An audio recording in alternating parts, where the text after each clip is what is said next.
Guess who's coming to sauna? Hekilunta. Guess who's coming to sauna? Hekilunta. Good evening, everybody, and welcome again to another live edition of the Upper Bench Sauna Podcast.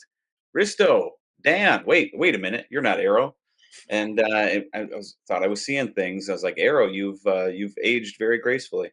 Dan, Arrow, uh, Arrow is unfortunately tied up this evening.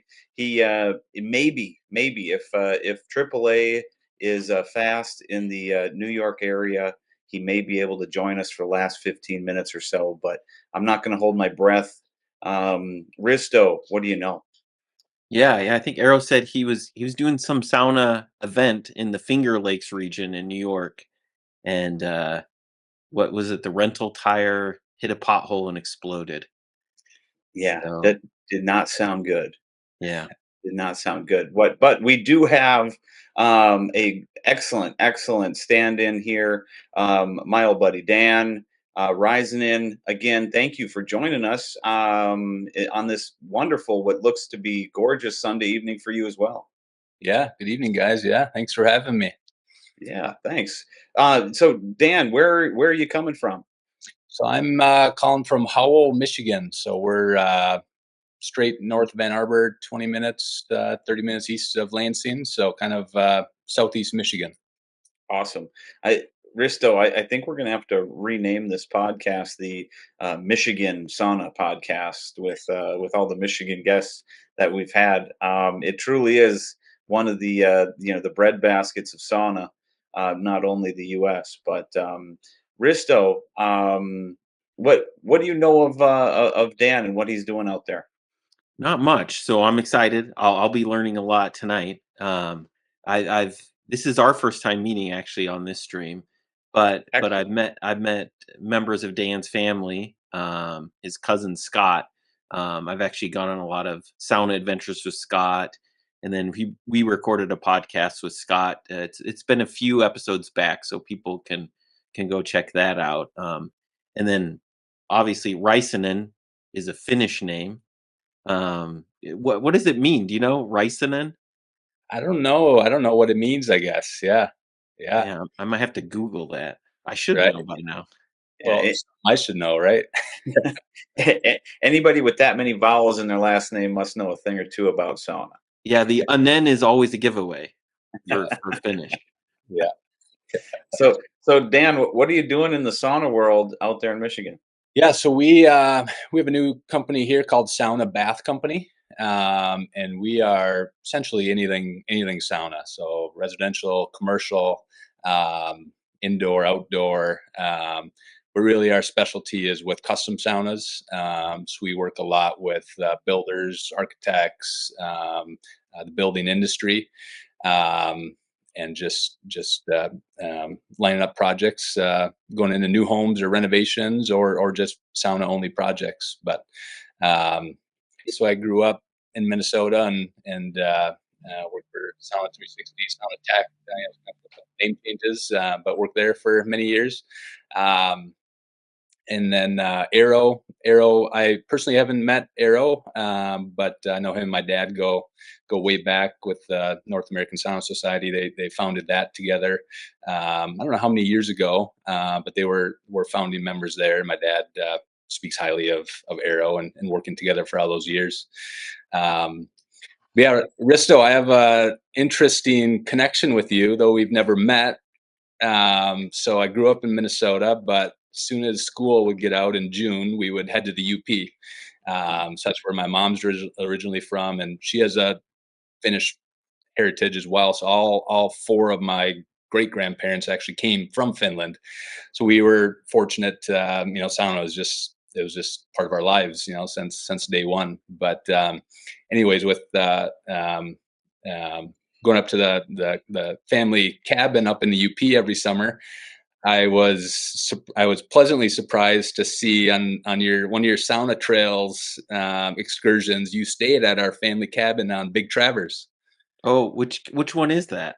So it's the one with like the boardwalk out to the sauna, tucked into Louis Point is out around the cove there.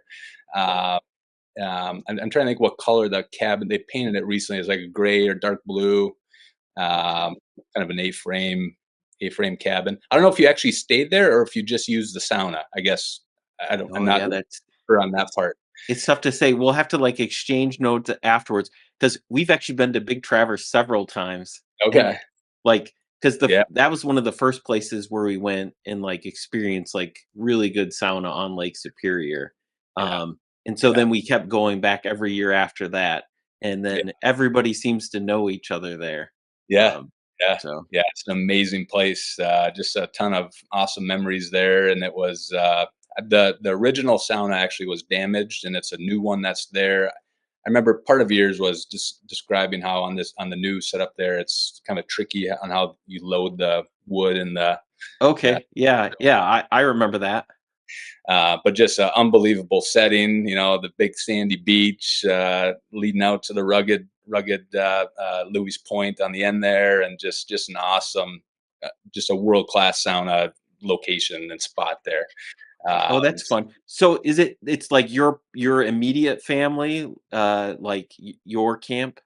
It used to be. It used to Oh, it be. used to be. Okay. Yes, they had sold it. I don't know how many. Uh, 10 15 years ago maybe, and now they have a cabin in on the canal in Hancock. Okay. uh, Yep. with a wood burning sauna on the canal. But that was, yeah, all the way through my childhood. That was our family cabin that we stayed at all literally all summer from school getting out in June until football started in August. We'd be out at Big Travers. That's a small world.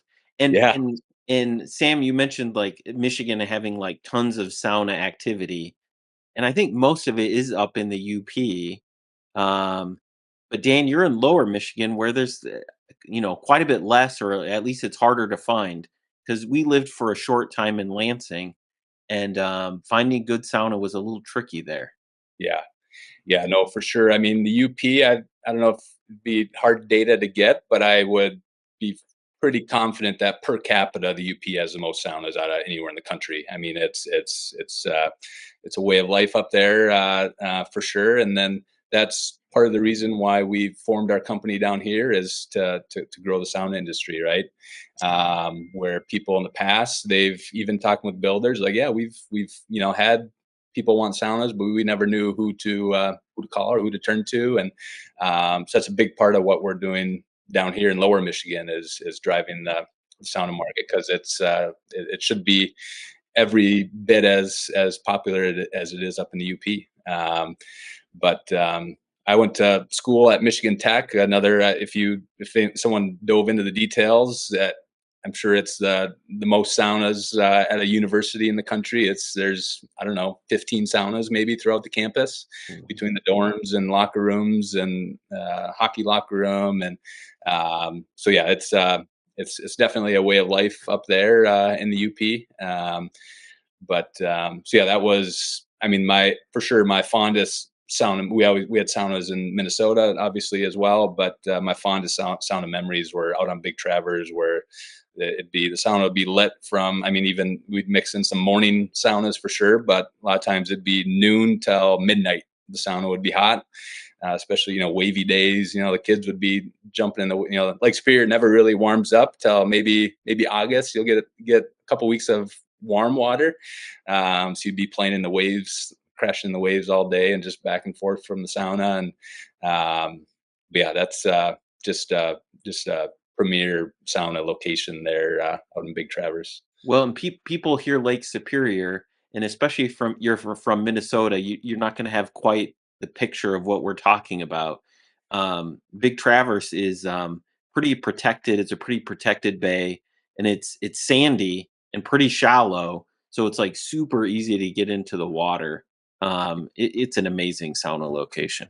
Yeah, yeah, great for all ages, right? The kids, like you said, it's shallow and sandy. The kids tell to the elders, it's having bonfires on the beach, and well, people are in and out of the sauna, and just an awesome spot. And say there's, I don't know, 100 camps on that road, probably 90 of them have a sauna at least. I mean, it's literally almost every one. Same thing if you go on a boat ride through the Portage Canal and Portage Lake. It's majority of the cabins and homes have a wood burning sauna by the water. It's an awesome place, and a lot of good memories. Yeah. Wonderful. So I'd be curious to know, like, what kind of stuff is going on down in Lower Michigan with sauna. You know, it's been a few years since we moved away from Lansing.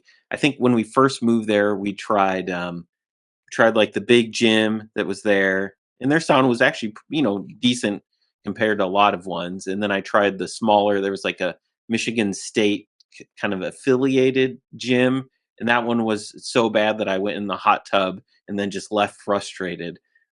So, so what are kind of some of the interesting things or projects you're working on or things coming up? Yeah. I mean, just like most places around the country, the public sauna scene is coming on in a big way, which is awesome. You know, there's the mobile. I know your last guest up in Traverse City. He's on my radar to try out his sauna in the bay there. I've heard great things. I used to work with a guy who uses his mobile sauna once a week. Jumps in Lake Michigan there. I've just heard great things about his sauna, so I look forward to trying that out. But Grand Rapids, there's some mobile saunas out there. Probably the most there's the Schwitz here, which you guys also talked about, and they're going through a nice. They didn't necessarily have they're improving their they used to have, like one night of the week they'd have, just things that you wouldn't necessarily want to be a part of, and they're kind of cleaning up their reputation, I guess, which is nice. There's new owners and they're doing a great job. And one of the most exciting things, and I think their grand opening is this week. I'm going to go down for it. Is a new public sauna in Detroit called Bask, BASK. Really, really nice looking sauna with cold plunges, big, I don't know, 50 person sauna maybe. But I've reached out to there's a local architect. I definitely want to connect with him to hear his story. But I know they used somebody over in Helsinki to consult on the project, a Finnish architect. They have 3 big Harvia stoves in it, but just a really, really nice, proper looking commercial public sauna. So that's going to be really good for the local sauna scene, having along with the Schwitz, is having a really good public option. And then residentially, which we do a lot of, is definitely coming on in a big way, from indoor to outdoor. And again, we're sauna specialists, so we're doing wood burners to basement saunas. But always we want to be and a big part for us is we want to get into these projects as early as possible. We're at the architect and designer stage, because then we're much more easily able to design in a proper sauna. Where at the beginning we can talk about drains and vents and bench heights and yada yada.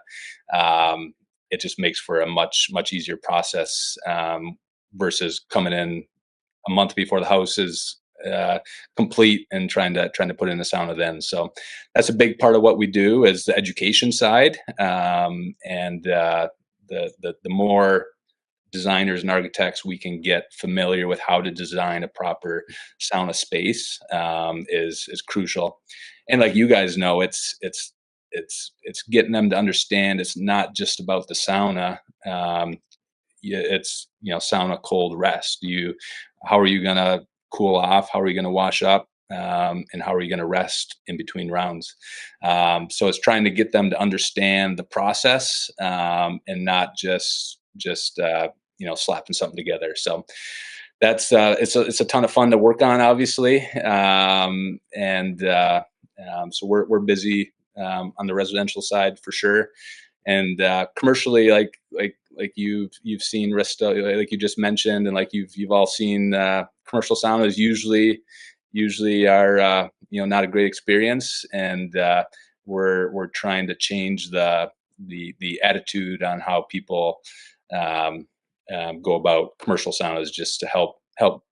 It'll help the sauna industry as a whole, right? The more legit, proper saunas we have out there for people to use.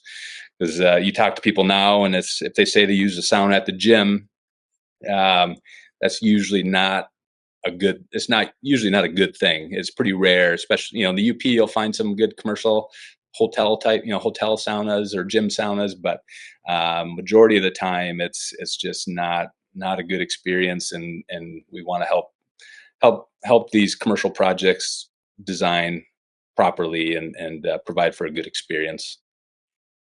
We No, just gotta absolutely. you just gotta snag one of the big gym chains. Get Yeah, their leadership convinced, and then uh, like really design out. It doesn't have to be gigantic, but like something really that you could depend on.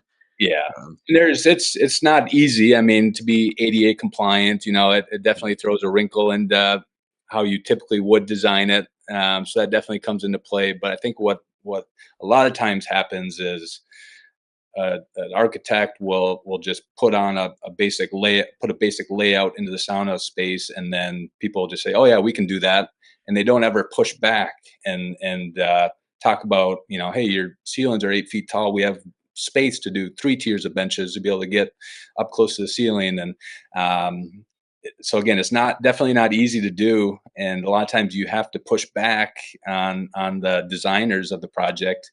Um, but it's definitely worthwhile and satisfying to get them to understand how to do it properly. So, Dan, what is one of the biggest, hurdles or common misconceptions that you have to continuously, you might sound like a broken record with these guys.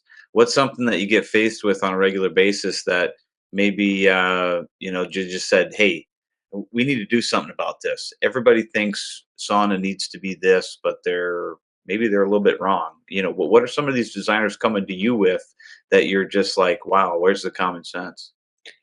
I mean, for sure, the biggest hurdle is bench heights. It's for sure the number one thing that we battle, and try to get people to understand. Residentially, I mean, drains, venting, to getting them to understand that, but that can be easier to get through. But definitely bench heights, and and even residentially. I mean, and that, again, another one of the kind of founding reasons on why we started this company is you go online and you see sauna projects that are going on, and they'll use high end materials, beautiful Western red cedar or heat treated aspen or alder, and they'll use beautiful materials, glass, even a nice heater, good heater, but they don't understand bench heights, and that's for sure the number one thing that we run against, and spend a lot of time explaining the reasoning behind on why that's crucial for. I mean, there's some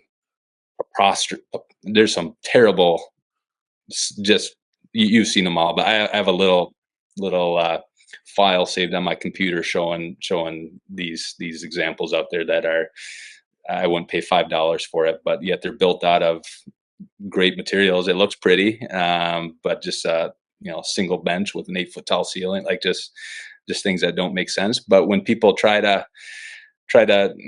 struggle their way through it and think, don't look into the reasoning why on these things, that's unfortunately what they come up with. so what? Give us your sales pitch then. Like, let's say someone has that low bench. You're coming into a project. Like, what do you tell them? How do you communicate it? Because clearly, once you see that, you know, Mm. like they don't understand right from the get go. So how's that conversation go? Yeah, a lot of times it's just explaining the how heat stratification works. Heat rises, everyone can understand that. So the sauna, say you have it set at 190 degrees, that's 190 degrees at the temp sensor, which is usually near the ceiling, a few inches from the ceiling, and then your temperature is dropping drastically as you come down from that. So the floor of the sauna, for example, even if you're 200 degrees at the ceiling, the floor is 75 degrees. That's how much it stratifies inside the sauna. And so that's why we have to use tiered benches to get up into the heat. So if you use an 8-foot ceiling, and even if you have 2 tiers of benches, you have several feet between your head and the ceiling, which is the heat pocket, that you're sitting in lukewarm air. And it's you're using the sauna to get up into the heat. And so we need to design it that way.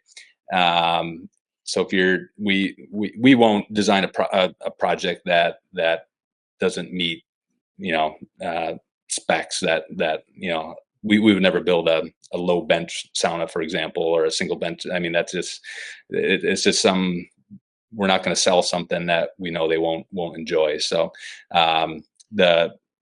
it's typically that discussion revolves around explain how heat stratification works. Airflow, talking venting obviously is important. But explaining the stratification, and as you come down, how drastically it cools. Absolutely. You got to come across a lot of customers that you are doing a lot of education on. Are you seeing a trend in things that maybe are looking up in the consumer market? Are consumers coming to you maybe a little bit more educated, at least, maybe than 5-10 years ago? Are they at least coming to you asking maybe some more educated questions about what you're capable of? Yeah, I'd say definitely. Maybe not on the kind of finer details like venting and bench heights, but I'd say traditional sauna is definitely having its day over infrared rooms. So that's been a great. I mean, even 6-7 years ago, it was majority of people were asking about infrared, right? And then you go through the process of explaining why the traditional sauna is so much superior, and that part I'd say is definitely shifted, which is awesome. And the other part, like you all know, is the cold plunge side, which is awesome for the sauna experience in the sauna industry. It's just such a great fit. So having so many good cold plunge options. And we definitely try any project we work on. We also try to provide a cold plunge with it. I'm just a huge fan of it, and I just you see how greatly it makes the whole experience when you have the cold next to it. So when a lot of times we're going into a project and we're going through the cold plunge side as well. Do you like a vertical cold plunge? Do you like a horizontal? Do you want to the chiller and filtration, and we go through that whole side as well. So we're definitely doing a lot more of that, where it's a complete project, being able to tie in hot and cold. So definitely really positive things for the sauna industry are those trends. Do you know? So I'd be curious to know, like, where are people getting their information from, and where are they getting their motivation from to get a sauna? I assume it's online, a lot of the time. I'd just be curious to if there's any names that you remember or kind of motivations. Like, how are people coming to you these days? Like Sam said, versus 10 years ago. I mean, I've always said it really started with Dr. Rhonda Patrick. I think she was the pioneer for the health benefits, driving it for the health benefits side in the U.S. Because it's Joe Rogan, it's Andrew Huberman, it's Tim Ferriss, the millions and millions of people they reach is astounding. So I think that's where the majority of people are getting their information from, which kind of is another discussion point, which I know you guys have talked about. Is it's great people get into saunas for the health benefits reasons, but again, when we're educating out in the field, it's spending time on the experience side of it and the process side of it with hot, cold, rest. The social side of it is super important. So it's kind of like come for the health benefits. That's great. That's a great it's awesome, the health benefits it provides, but stay for the culture and the social side of it and the experience. And so that's another part of the education side that we hope to help people understand. But it's not a bad thing that people get into saunas for health benefits. I mean, like we all know, it's unbelievable. It's the healthy investment you can make. But we hope that they also get to the point where their friends are overusing the sauna, and it's the social side is important. So, but yeah, kind of a rambling answer, but I'd say the podcasters of the world are definitely a big reason, or a big place where people are getting their info from. Yeah, I'd like to see some better, maybe better guests on Rogan or Rhonda Patrick to kind of represent that cultural side one of these days. Yeah, yeah, yeah. Because I mean, they, especially like Rogan, he'll get a little bit into like the macho side of it, like how long you can stay in there, how long you stay in the cold plunge, and again, not terrible, but or having particular protocols for how long you should be in there, and that side of it. I mean, yeah, if you're new to sauna, that's good. Give you an idea on the health studies show 175 degrees for 15 to 20 minutes, and it's good to be aware of it. But I guess I've never been a fan of having the timers, and even the thermometers. I mean, just find what makes you feel good, and don't worry about trying to follow somebody's protocol on what they're recommending. But yeah, that it's a good point, Risto, that hopefully that side does grow with the mainstream. I'd say it's starting to. I mean, there's been some interesting articles, from, I know there was one this last year, the Wall Street Journal, maybe, about I think the headline was something along, for out in Silicon Valley. It was, instead of the bars and the pubs, the sauna is the new hangout spot. So there's some positive trends there, but still a long ways to go on the promotion of the deep history on sauna, and the social side of it, and the cultural side of it.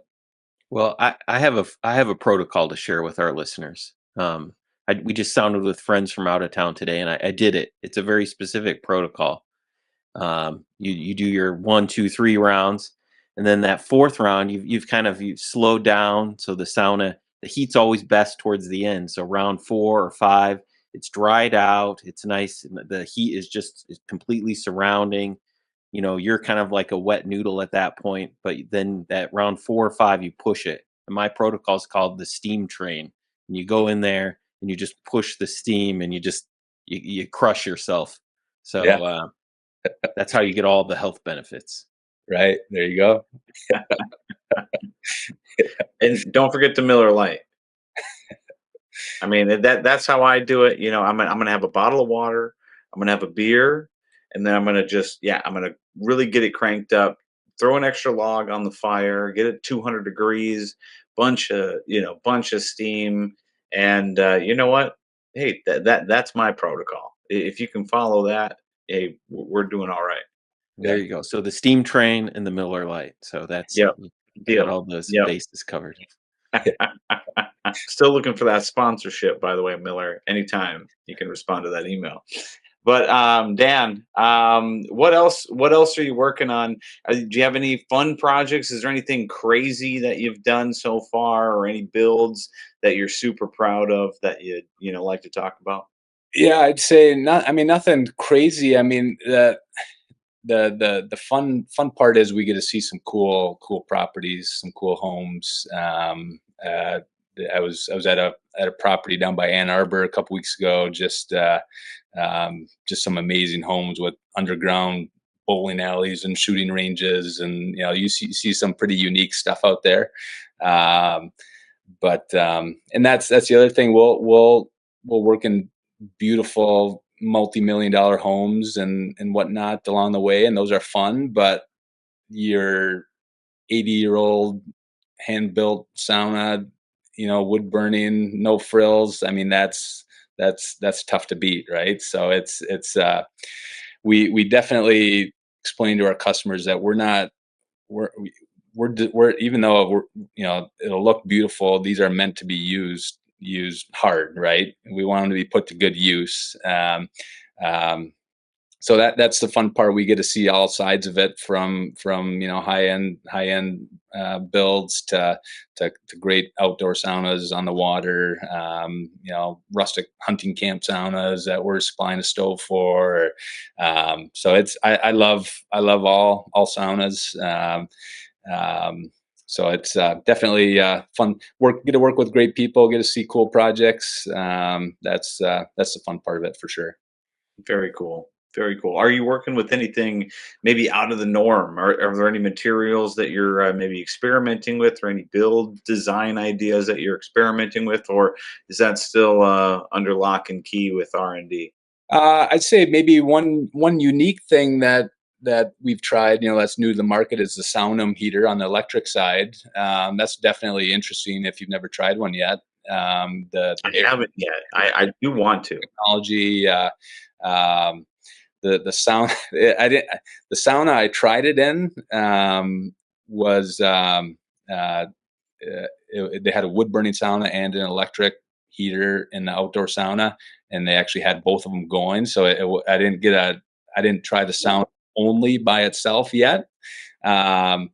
But we've been talking about that on some projects coming up. But that's definitely a unique one to try if you haven't.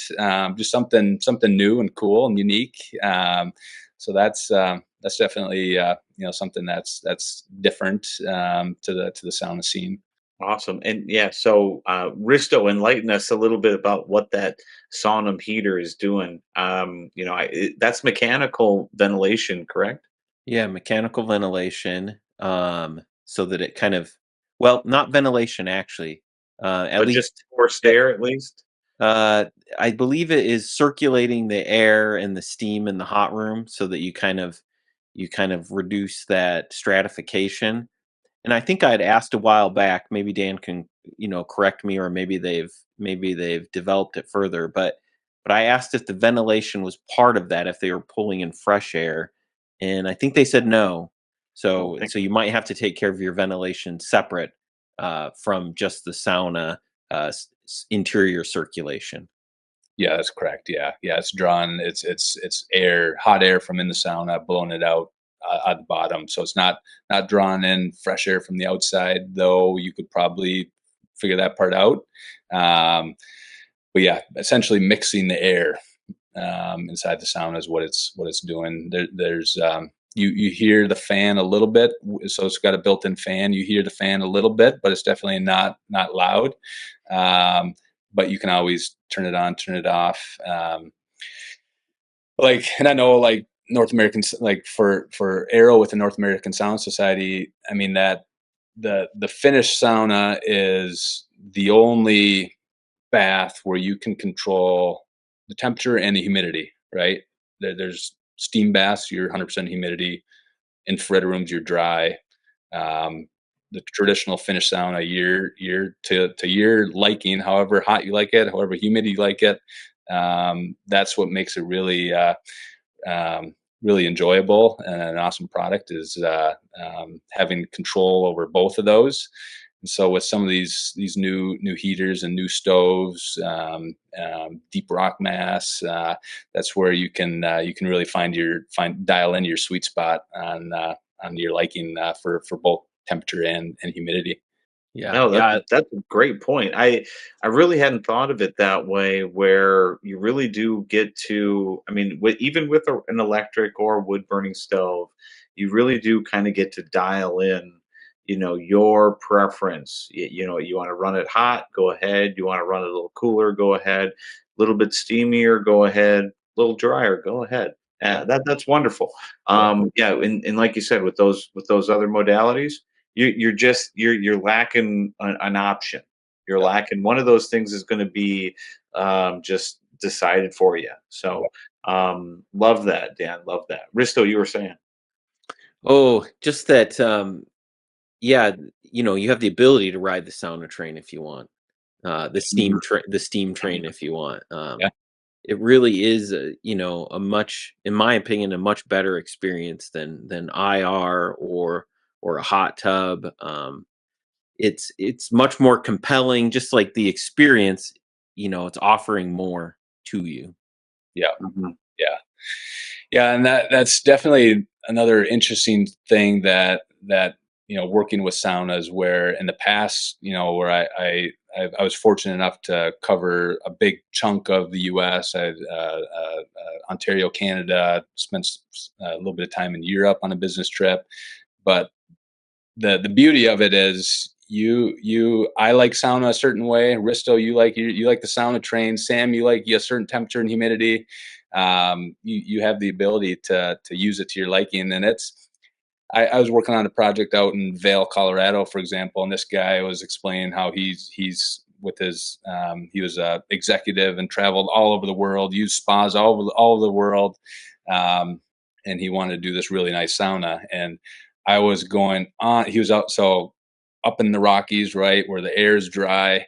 So I was going on and on about deep rock mass and how quality steam just feels even that much better out there. And finally, at the end, he kind of stopped me and he's like, "I don't even send me a bucket with the sauna. I like it 180 degrees and dry." And so for me, again, this guy wasn't new to sauna. He's used them all across the world. I'm I'm in no place to tell him he should be using it how I use the sauna, right? Or same thing. There's a guy 5 miles up the road here. He's a Finnish guy. Used sauna his whole life.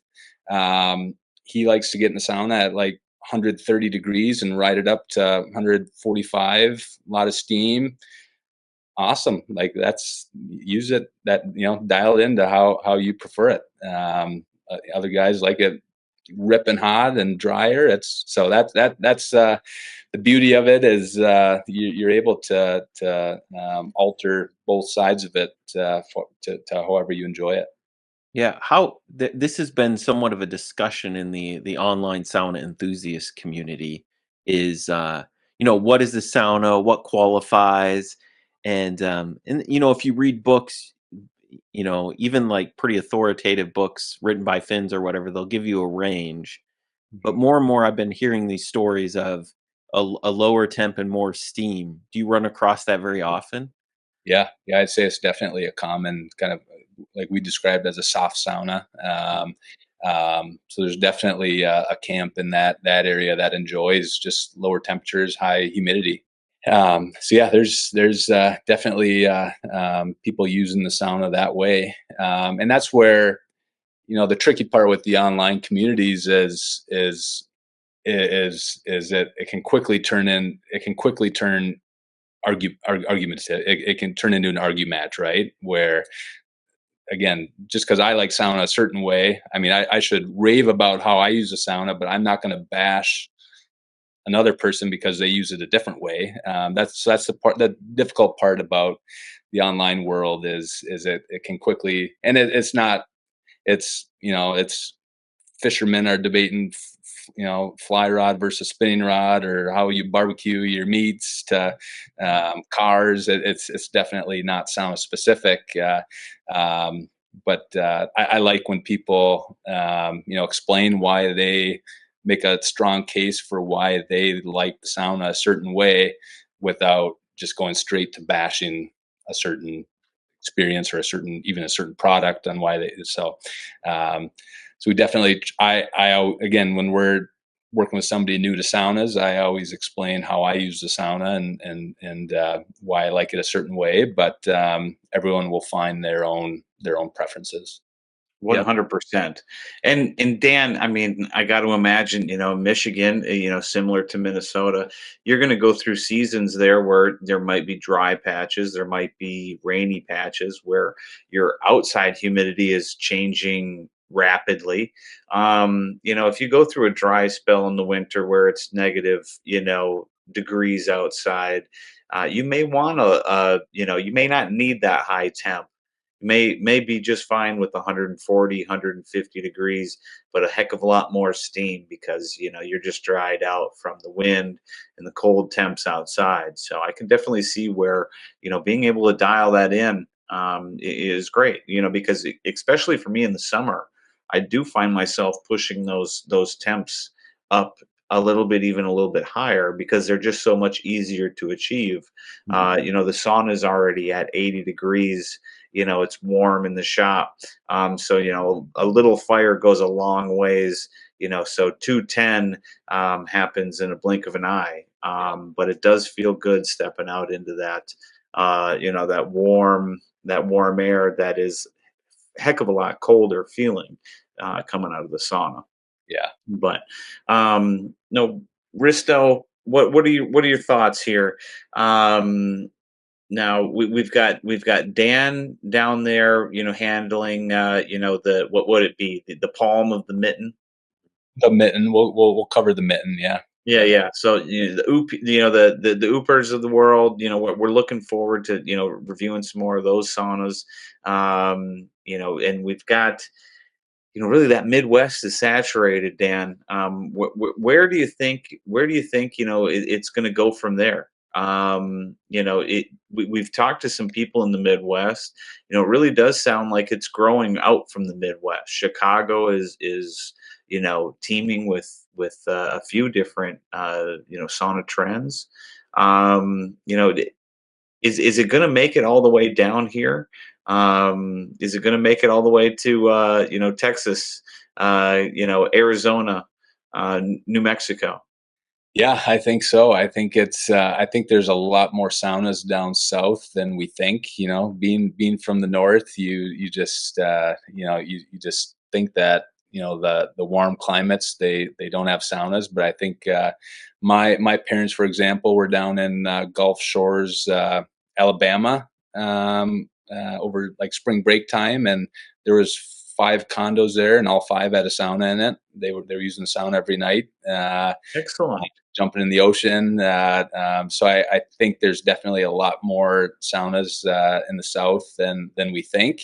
But there's also a lot of Scandinavian heritage in the north and in the Midwest, right? So it's kind of got a jump start on it in a way, because it's because of that strong heritage bloodlines here. But it's just thinking, I was at a project last week, and it was with an Indian couple, and they're putting in a nice sauna and cold plunge. So it's going to different. There was a Hispanic family a month ago I worked with, so it's definitely getting into other cultures as well, which is awesome. So I think it's definitely spreading in a good way, and trending in a really good direction. And I mean, Risto, you're the traveler of the group. You've been to probably more, public saunas recently, than I have. Is what Dan is saying, ringing true in other areas? I think so. I mean, I see a lot of places opening up. Pretty modern looking, pretty nice looking. I haven't been to ton of those, to be honest. Mostly I've been to the Eastern European style. Hmm. But I'm open to trying some of those other ones and see how they measure up. And there's no reason that can't exist in a warm climate. I guess that could be one positive aspect of the approaching it from the health side, is people in warm climates would have that same motivation as well. Hmm. Um, but we sauna in the summer, and Finn sauna in the summer, so it works all year round. Yeah, and I think that kind of going back to beginning with um, the surge and cold plunge, I think helped sauna in a big way. So especially down south, if you're in Texas and Arizona, and you have cold plunges, it just makes a lot of sense to have a sauna next to it. So the growth of cold plunge, I think, helps sauna, and even more so in the south. Up here, we have a lot of natural cold plunges, which is the ultimate. Jumping in the lake or river or pond. But that side of it definitely helps. And then with the social side of it, hopefully that also helps give some good options down in the south. But yeah, I'll have to give you guys some feedback on this new one, this Basque that just opened up here. Give you guys some feedback on that once I get in there in the next week or two. So it's a great for the sauna scene with more and more legit public sauna offerings out there. That's good for everybody. Oh, 100%. Bring your friends, go sauna, and then, bring them to the backyard and, show them all the, just the rich heritage and just how much, this can be, just a wonderful addition to whatever routine you got going on. Be it a health routine, be it a mental health routine, be it hey, this is what you do after work every day. Some people like to go to the gym, some people like to go to the sauna, some people like to walk the dog. This is just a wonderful, addition to your life that is going to be positive. We really can't find a lot of negatives here. We sure try sometimes, but they're just we're still searching. But Dan, we've been at this now for a good little bit, and I really haven't even asked you the question that I even wrote down that I wanted to ask you. What are you working with at home? Describe your sauna at home, because I know the owner of a sauna business is not going without at home. Well, we actually just moved into a new place. So we had we just moved. We're 2 miles down the road where we moved from, and we had an outdoor sauna next to the pool. So we'd use the pool all summer, but we actually kept the pool open all winter. So we'd keep a hole in the ice chopped. So we used that as our cold plunge. So we had a backyard patio with a sauna, and then the pool, and the pool turned into a cold plunge in the shoulder season all winter. So our neighbors thought we were a little crazy, but they figured it out on what we were doing there. Keeping the pool open all winter, but so now at our new place, I don't know if you can quite see, like right over my shoulder here, there's kind of a hill that works its way up, and right on top, I'm building an outdoor sauna. So I'll be doing outdoor wood burning sauna. I kind of like a traditional style, 3 benches, a foot railing in front of the stove, outdoor shower, outdoor cold plunge. So that's what we're working on now. So yeah, unfortunately, I don't have one operational today, but it's definitely in the works. I got a neighbor right through the trees here. He's got a beautiful outdoor sauna. We were over there last night. So we walk through the woods or hop on the 4-wheeler and go use their sauna a lot. So that's definitely helping us get by during these couple months without having a sauna. So super lucky to have a next door neighbor with beautiful wood burning outdoor sauna. So last night we did 3 rounds, cold plunge in between each one. Had a group of guys, so just an awesome setup. So my in-laws are 10 minutes down the road. They got a nice sauna. So definitely not going without sauna. Still use it several days a week. So yeah, that's my plan. Awesome. Well, we'll definitely have to get some pictures from you when it's completed. Yeah. I'm sure you'll be using it as a highlight piece in your social media and marketing material. I'm looking forward to seeing that very much, Dan. Risto, what else do we need to peel out of Dan's head here before we let him go? Well, he grew up with sauna, so I'm really curious to know, like, what are some of the saunas in your life that you've used that have kind of that special spot in your heart? Like it's you got that, lot of memories there, or it doesn't even have to be the best sauna, but you're like, oh, these were some special ones for me. Yeah. Yes, we always, so at home in Minnesota, we had a sauna in the basement and then an outdoor sauna by the pool. So we'd use both. But yeah, I mean, it gets to the social side of sauna where the funnest ones are always, we had a hockey rink in the backyard. So you're playing hockey for 2-3 hours, and then everyone piles into the sauna after. I mean, that's definitely a highlight that comes to mind. Big Travers is the ultimate. I just the whole how clear the water is, how cold the water is. Again, been in some old rustic saunas on Lake Superior that are just awesome. So those definitely are some of the highlights. But yeah, we grew up. I mean, the sauna was hot literally every night. So it wasn't like 2 or 3 nights out of the week you'd have sauna night. It was like a daily routine for us. My dad, they calculated. I should ask him. Ask him again what the number was. So my mom and dad would always go in the sauna together. A lot of times, last, and the number of saunas they've taken together. They've been married a long time. Is like, I don't know, 15,000 or something. Like almost 7 days a week. The two of them taking a sauna. But it's just a great way to cap the days, the busy work during the day and the stresses of the day, and no screens, and just a complete checkout. And um, so yeah, that's how we grew up using the sauna. And those the fondest memories are definitely the when it's friends and family and hanging out. So for the daily sauna, so it's just hot, most days at your family's house. And your parents would go last. So then would you have kind of like a shorter, was it like a one round kind of a thing? Yeah, yeah. So it's a shorter 1 to 2 rounds usually. So that's what we. So like now, that's so well at our old house a few months ago. We'd use the sauna 6 or 7 days a week, but 4 of those days would be your quicker 2 rounds, wash up, late at night, sort of thing, and then a couple days a week more of the true routine of a few rounds, good rest in between.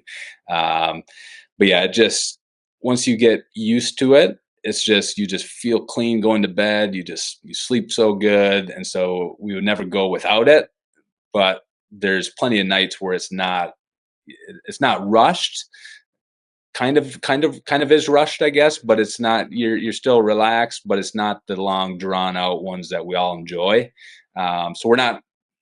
Most people don't have time to do that 7 days a week. Have a 2.5 hour sauna session.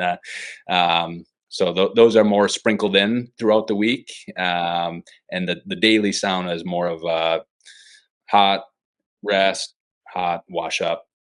And I think it's important for people to hear this, just the variety in really authentic traditional sauna practice, that it's not always a 3-4 hour thing, or it's not always a giant social gathering. It has that element, but it could also be practical and daily and shorter and part of just family life.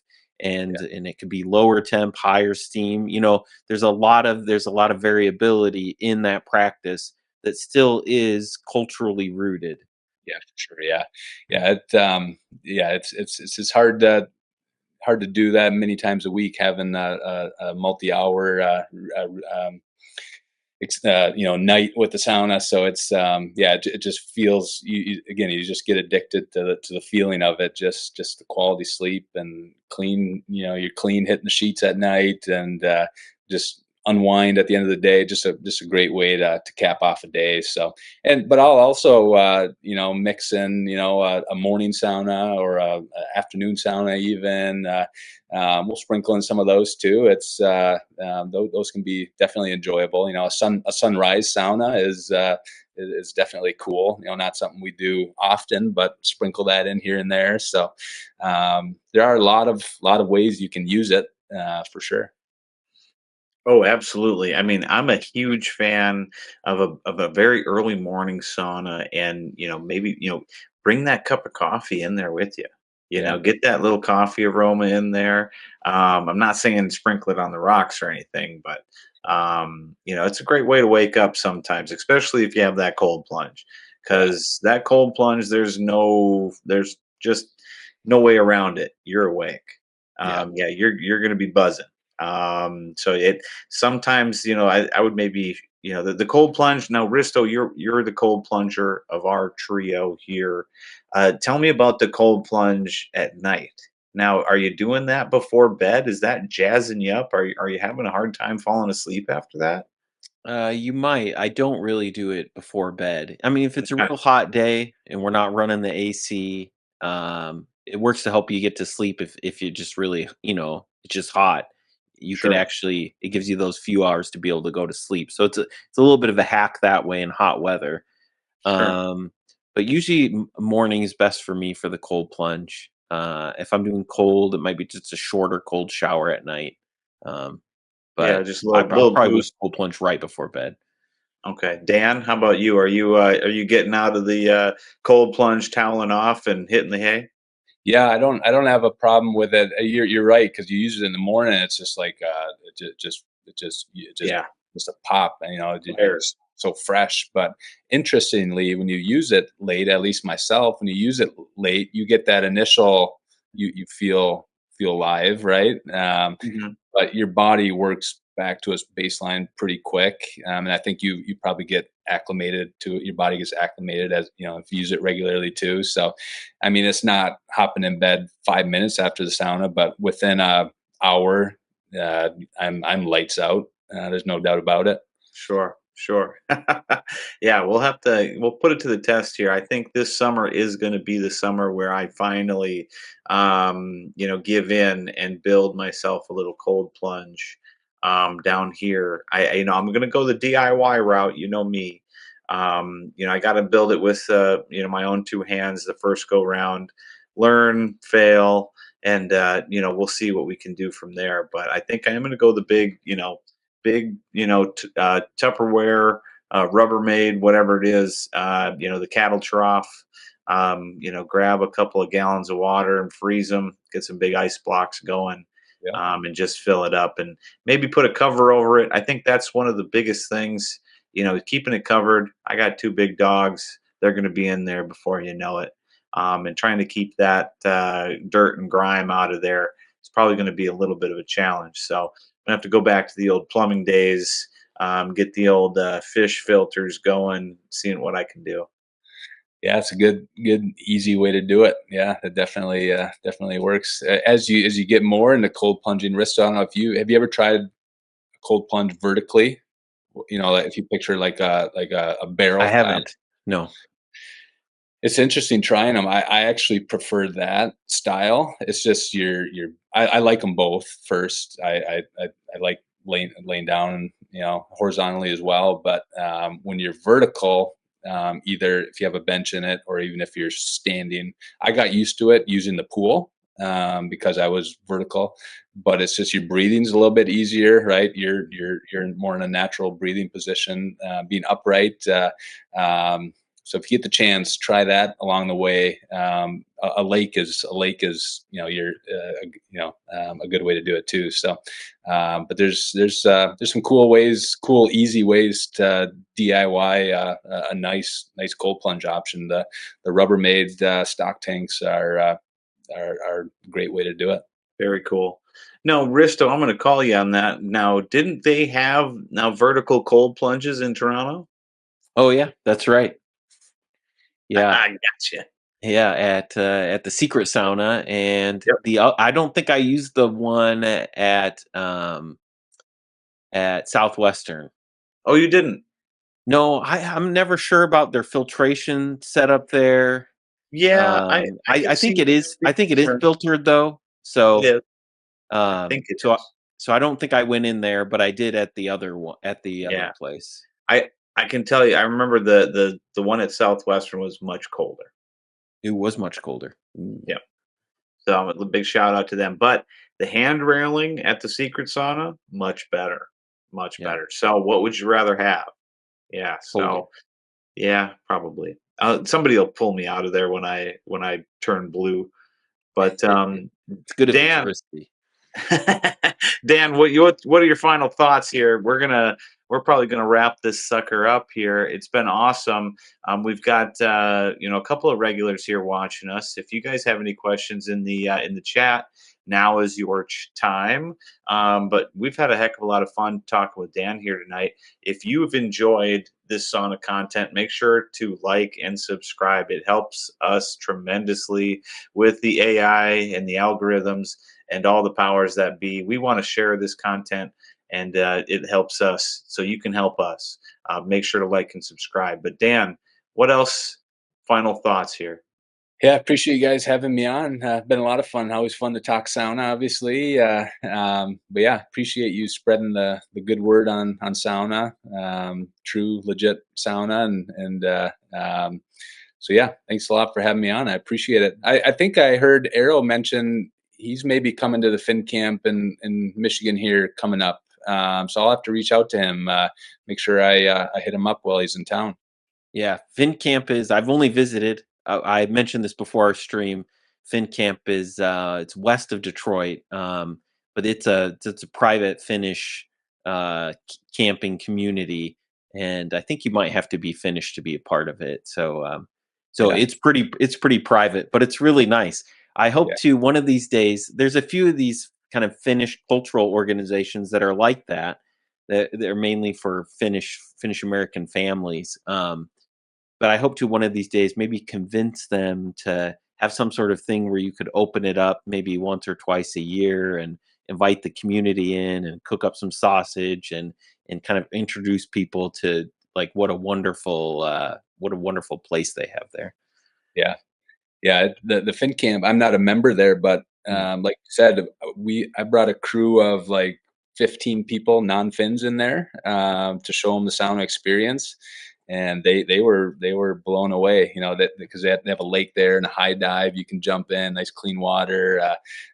So you're absolutely right, Risto. That they're closed membership communities, but maybe have a time or two a year where you can bring in some outsiders to get the experience. I would love to use that sauna. I think it's higher than the Schwitz for me as far as like over in that area, but I also would like to check out the Schwitz. Yeah, Yeah, I think Michigan. Dan, we might have to come. Make sure to personally test some of your handiwork. Give it our seal of approval here, maybe in the next few months. I'd love to plan a trip and come see you and definitely have a sweat. yeah. But no, this has been a heck of a lot of fun. Heck of a lot of fun. Um, Dan, what do you got coming up here for the holiday weekend? Before I let you go. Yeah, I think we're probably sticking around. Usually, we try to get out to Lake Michigan whenever possible. It's a beautiful shoreline. So if we ever do have extra time, it's usually what we're doing. We go to the UP a few times a year, but if it's a quick weekend, we usually try to get out to Lake Michigan and the sand dunes out there. So Awesome, awesome. Risto, any plans for the long weekend? Well, could be sounding in Philly. So with Brian McWilliams, so we're headed out east. So that should be a fun adventure. Yep. Awesome. And then before we end, I've got some pictures from our viewers to show, Absolutely. so we can peek at a couple saunas. Yeah, let's take a quick look here. I'm seeing this So awesome yeah, masonry so we to the may front. we maybe have looked at this one before. This was from Third Pig, and he mentioned it again. So I thought I would show it again. I've got a couple to show. And I think he's up in the UP. Yeah, there is nothing wrong with that. Yeah. So rather kind of a unique build. And then Todd, who met us up in Toronto, let me show his. The sweatiest Alaskan I know. Yeah. So he visited with some friends and family. They visited this one, Hmm. and it was it Denali area? It was just a gorgeous. I mean, I believe it's got to be in one of the national park areas, Yeah. but And then just gorgeous. yeah, and then he's building his own, so he's busy with that right now, and that's it coming along. wow, nice. And I think he said, he may have said Aspen for the logs, if I remember right. I Um, Looks believe so. like it can easily. And yeah, Yeah, super thick. He's going the old school log cabin style. He's not going to have to worry about the elements getting inside that. Yeah, I'm really excited for how that turns out because, especially when you're out there in the boonies, this thing's going to see every element Alaska has to throw at it. So, it'll be interesting to see how this thing stands up over the course of time, but I think he's going to like the results. Yeah. 100%. Think how good that heat feels in a cold January Alaska day, hey? Oh, I mean, yeah, freezing rain, sleet. You just came off of, a shrimping. What is it? Or the crab? All the crab ships. I can't imagine those guys. Those guys are tough as nails. More power to them. But again, that sauna's got to feel that much better. Yeah. Well, cool, guys. I'm going to leave you to it. I'm going to go eat some dinner here and try to convince my wife that it's not too late to sauna. So we'll see how that goes. But it's been a pleasure speaking with you, Dan. Risto, as always fun. Thank you so much for joining us. Yeah, Dan, it was nice meeting you. You too. Yeah. Yep. See you guys. See ya.